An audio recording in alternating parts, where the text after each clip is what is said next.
Hello, bienvenue dans un nouveau carnet de bord. Aujourd'hui on est lundi et je démarre une nouvelle semaine. Je rentre dans ma voiture et je m'apprête à reprendre ma lecture audio. Alors j'ai un petit peu changé mes plans depuis la dernière fois que je vous ai parlé, puisque il me semble que je vous avais dit que je commençais Bernard Minier, le tome 2, Les Effacés, et c'est effectivement ce que j'ai fait. J'ai commencé Les Effacés, mais finalement j'ai changé d'avis dans le sens où j'ai repris plutôt ma lecture audio du département V de la saga de Jussi Adler-Olsen, parce qu'en fait j'arrive pas à avancer. Je l'avais repris sur liseuse, enfin c'était un peu n'importe quoi, et je me rends compte que ça passe bien en audio. Donc du coup j'ai repris le Jussi Adler-Olsen, le tome 2 qui s'appelle Profanation, en audio. Il est à la fois sur Audible et à la fois sur Nextory, mais si vous voulez tester Nextory, c'est l'occasion. Donc là j'ai quasiment 1 heure de voiture puisque j'ai un rendez-vous, donc je vais reprendre ma lecture audio. Je crois que j'ai déjà écouté 20 ou 30%. Donc j'avance dans ce pavé et j'aime toujours autant le personnage de Karl, le personnage de Assad, et là le sujet de l'enquête est assez sale, assez gore, puisque on est un petit peu sur un genre de chasse à l'homme avec des gros financiers qui ont des pulsions meurtrières, pas mortuaires, des pulsions meurtrières, et c'est assez malaisant et assez sale, mais c'est super bien écrit et c'est super bien lu. Donc voilà, je continue ma lecture audio. Et pour ce qui est de ma lecture papier, je suis dans La Chambre des Diablesses de Isabelle Duquesnoy, et du coup j'ai pas beaucoup avancé, donc je vous en reparlerai, je pense, un peu plus tard dans ce carnet de bord.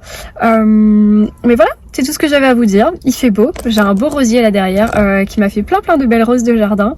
J'ai été chez le coiffeur, j'ai éclairci mes cheveux et il fait 30 degrés, donc je suis en t-shirt.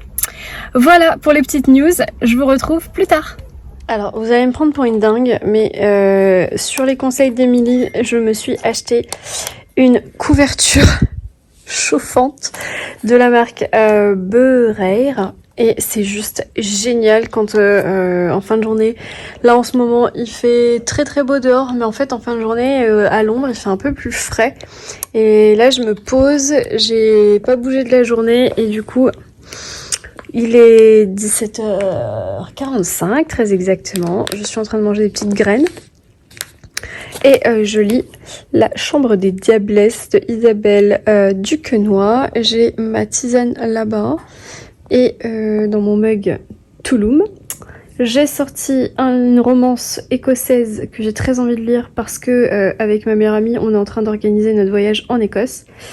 Donc voilà, donc j'ai laissé ça pas loin, mais avant tout il faut que je lise celui-ci qui est plutôt cool, et du coup avec ma couverture chauffante je suis au max du max, je suis trop bien. Voilà, je vous retrouve plus tard.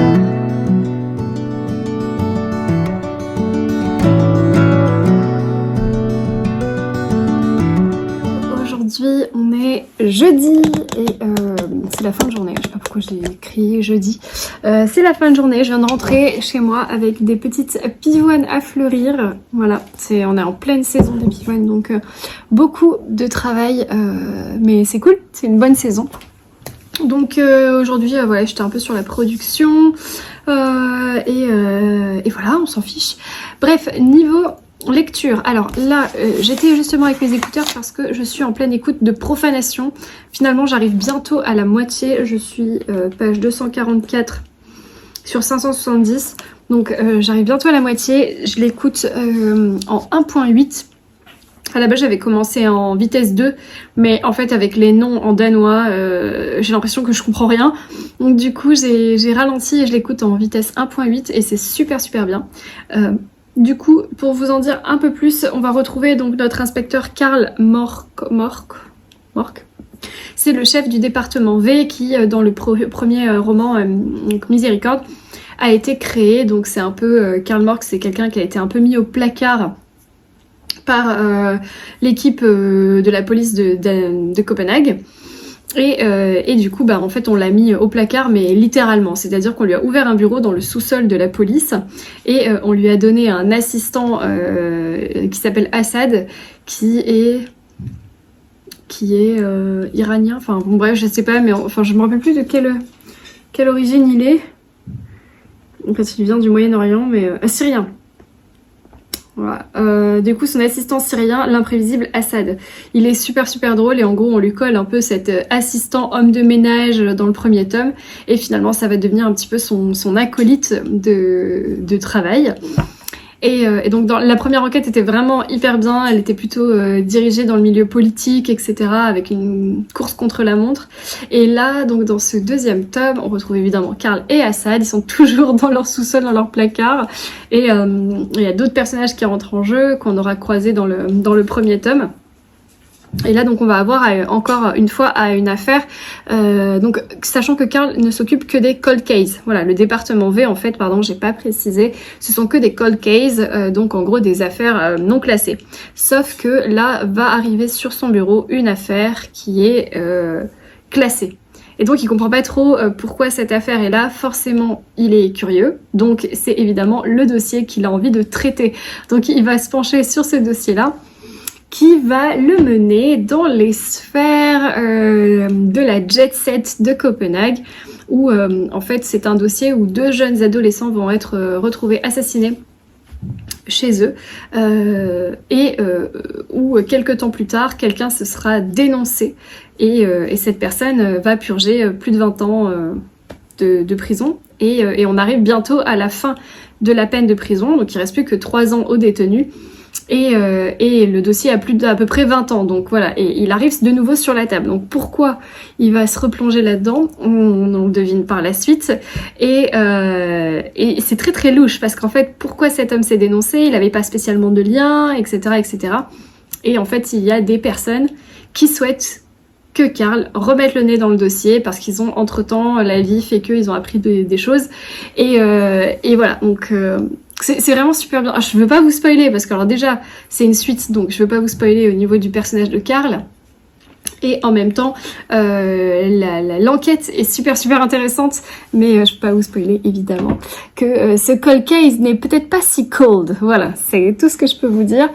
Je suis à la moitié et ça se lit trop bien. Voilà, moi j'adore. J'aime beaucoup la voix du lecteur finalement, sachant que le tome 1 je l'avais lu en numérique.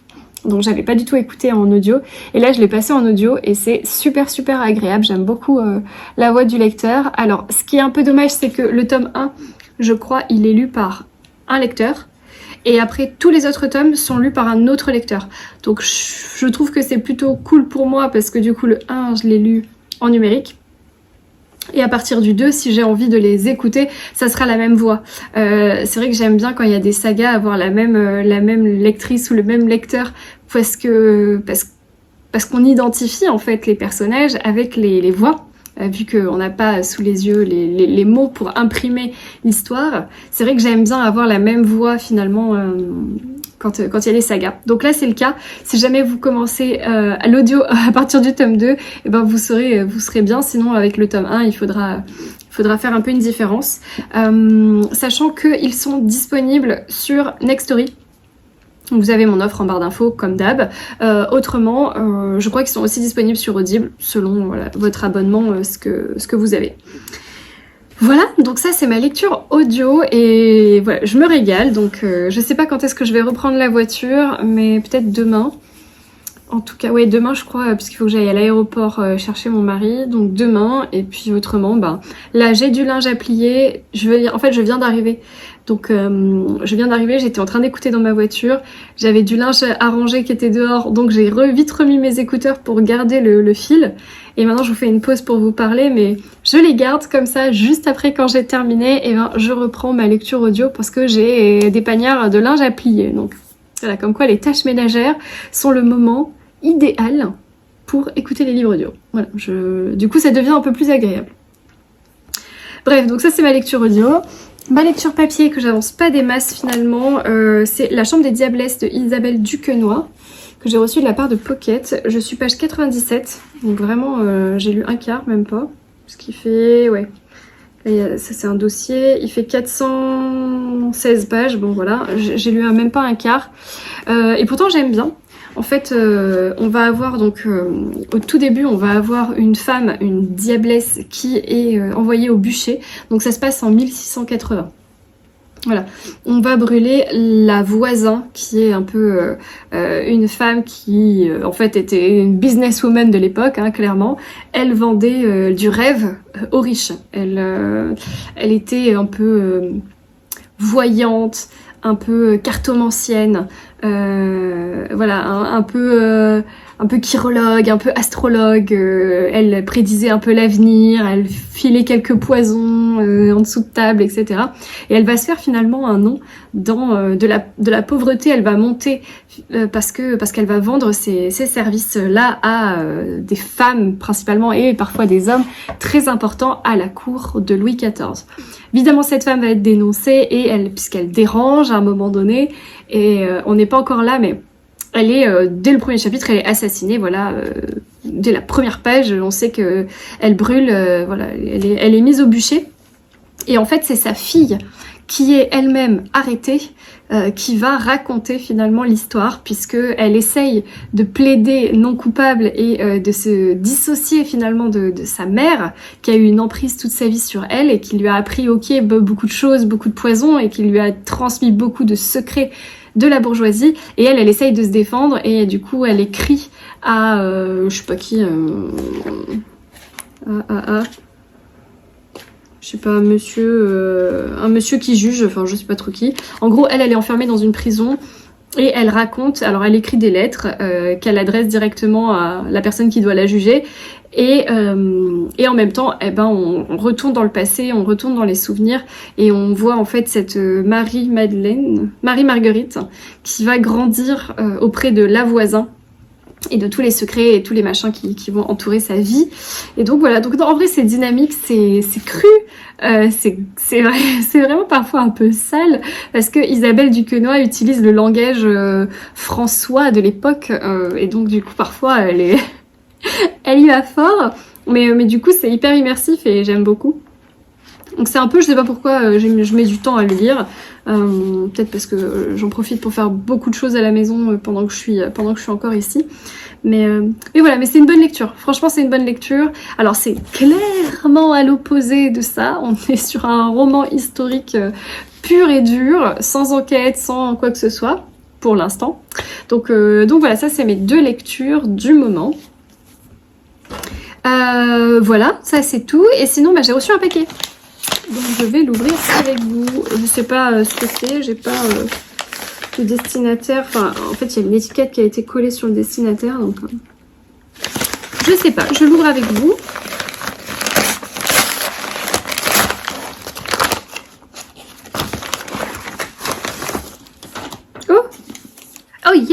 Oh yes, ça c'est cool. C'est XO. Par contre, il a été un peu malmené, donc.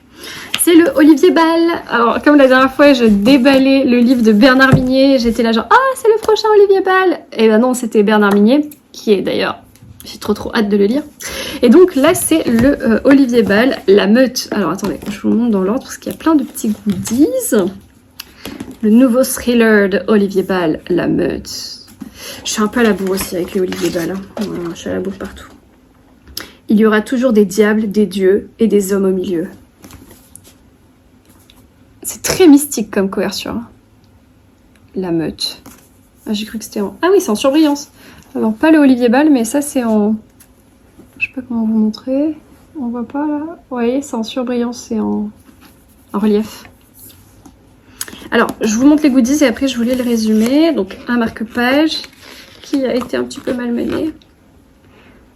Noirval vous attend, le château, La Meute.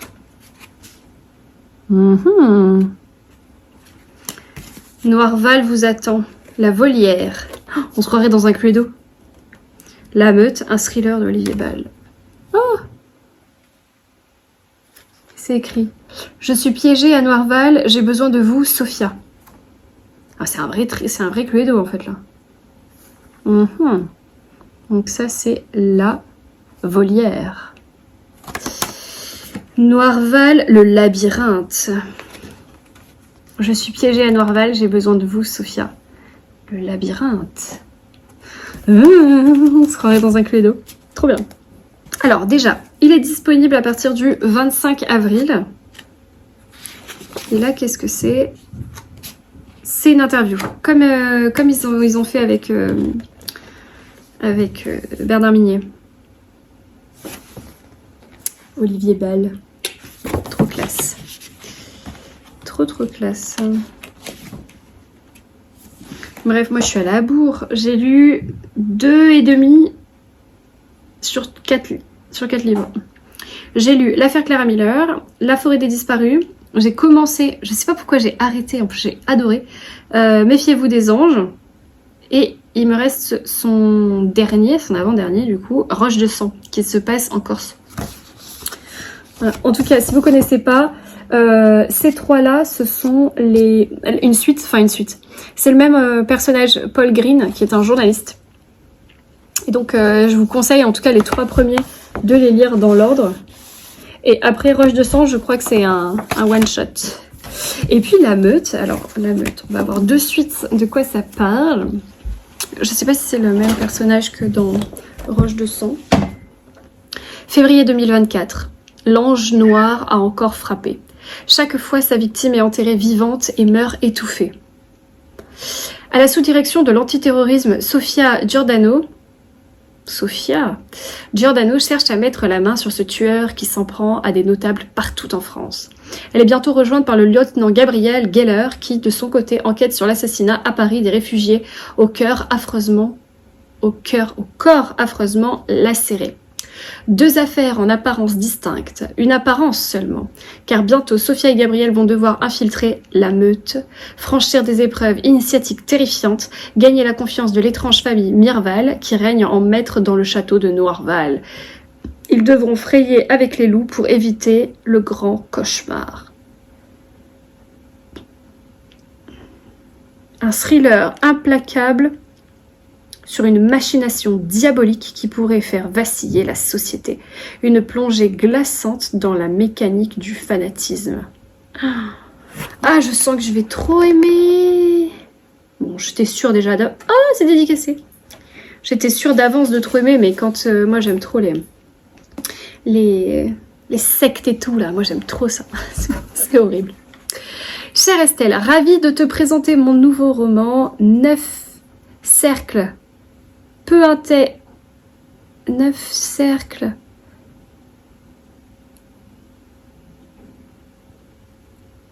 Ah,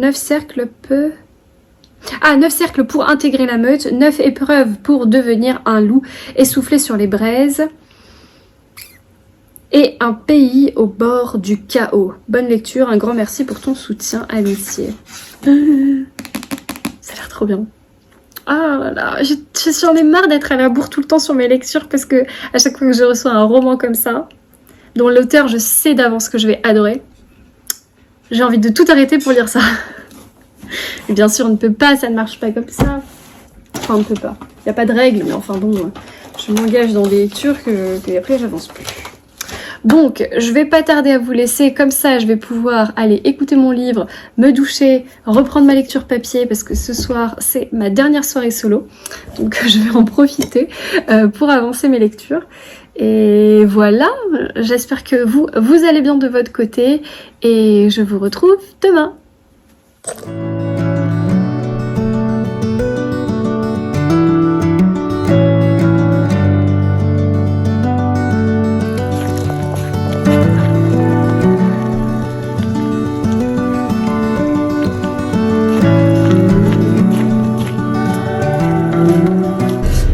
Aujourd'hui on est jeudi, je viens de sortir de chez moi sous la neige, c'est n'importe quoi.